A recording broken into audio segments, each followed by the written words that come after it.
Yeah, it is amazing. It's an amazing space to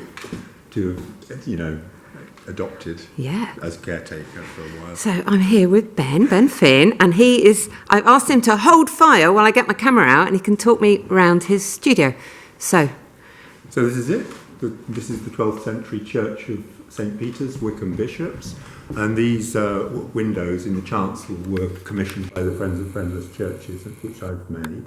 This one in 2015 and these ones in 2019 or 2018-19. And gradually they've been doing things to the chancel. There are 13th century wall paintings.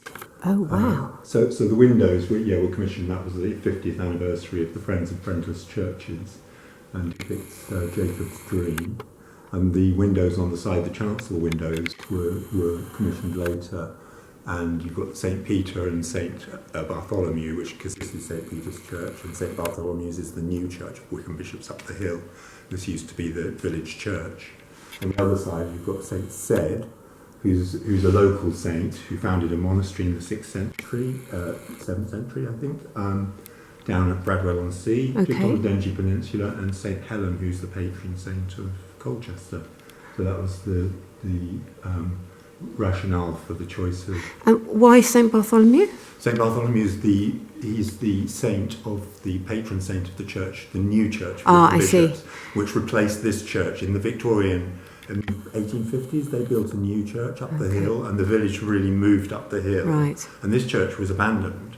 In fact, it lay abandoned for 100 years, and it was taken over in the 1970s by the Friends of Friendless Churches, right, who basically put it back in order. It was in an absolute terrible state. It was really an ivy-covered ruin, and it was just sort of falling to bits, and the roof was caving in. All the windows had gone, all the tracery in the windows had fallen out, and it was rescued from demolition, and they put it back into a certain degree into sort of order, but I think they ran out of funds at that point, and so it wasn't finished. And when I came along, we did some more work. There was another phase of work, and then it was converted into a studio.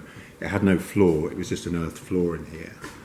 So the floor was put in, we lime washed the inside, electricity was put in, and that was in 1996. So I've been here for 28 years or something. Oh, wow. Yeah. So this is your home? Yeah. I like your light box up there. The glass easel, which is not ideal, but why not? Have everything. It's amazing. Not tall enough. It could do with being taller. I can't fit a whole window on there. Yeah. So it's really difficult to get for this job that I'm working on. It's too tall to fit on there. Yeah. So I haven't seen the whole window assembled in one piece. Yes. Together, which is a disadvantage. But for most things, it's good. Yeah, it's a great solution, that. You have to accommodate for the fact that there's obviously leaded lights. Yeah. And leaded light. And actually, it's a very bright window, isn't it? It's quite bright, but you're still getting borrowed light. Yeah. So you're not getting the true impression of what it's going to be like in situ. So that's the only thing. Well, thank you. That's great. I've got a wall for designing and. And your kiln, yes. Well, you need a little ladder to get to that, don't you? Look at this. I made a mistake when I designed that of making it too high, and every time I keep thinking I'm going to have to get a blacksmith to sort this out. But or grow a bit. But the kiln is so heavy because honestly, as I get older, I see what you mean. You have to be quite muscly to get the kiln shelf in there. Yes. So I keep thinking, my older age, I'm not going to be able to do this. I'll have to have maybe I can have some steps. Actually, you could have a lad come and do it for you, couldn't you? Yeah. Apprentice. Yeah. Yeah, that would be quite nice. Yeah. I wouldn't mind that. Well, that's really fascinating. Well, what an amazing place to work. I could go on. I won't give you the full guide to talk because there's a lot you can say about this building in terms of its history and what they know about the different phases of construction. Right. Yes, you can see the wall painting. For instance, just the roof timbers in here are 18th century, and the roof timbers in there are 15th century. Right. So they're incredibly ancient, aren't they? Those roof timbers. I have a theory about why that. It's interesting that the Chancellor and the nave were always the responsibility of different groups. And the Chancellor was always the responsibility of the Lord of the Manor or the Bishop. Right.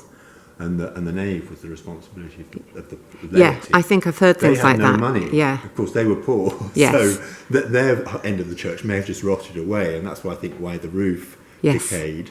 And they eventually had to re-roof it in the 18th century, and the 15th century timbers have stayed all right. Yeah, well, thanks for the tour. We need to get on with some work now, don't we? Let's do it. Let's do it.